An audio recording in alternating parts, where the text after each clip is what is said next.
blogis realiai egzistuoja iš tikrųjų. Realiai egzistuoja. Kaip asmuo, vieni sakyčiau, reiškia, blogis egzistuoja.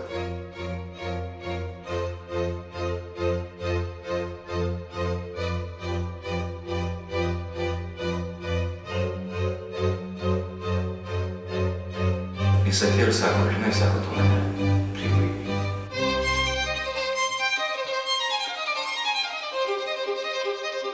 Menas, kaip Štaineris sako, be religinio jausmo negalimas.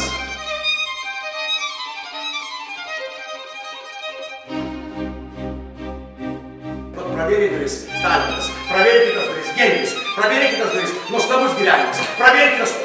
Ko nori išmokti? Ko nori išmokti? Įdomu, ko nori išmokti? Na, aišku, kada prašiau kokį nors nesąmonį, tai Dievas sako, pagirti. Pabaigs. Ups, atsiprašau, gerai. Gerai, Jis neturėjo bendrų, jis neturėjo kur gyventi. Blogis jis realiai egzistuoja. Jis paaiškėjo. Kad mano vaikams, mano šeimai. Ką Dievas yra gėris? Bet kodėl jinai sukasi? Tai tu būsi durnius ir tu ieškosi niekad neras, nes nebūtų pasukti. Ironija nėra vien kvailybė ir tuštuma. Ironija mūsų riba. Tokia yra tiesa, tokia yra žiūrėti.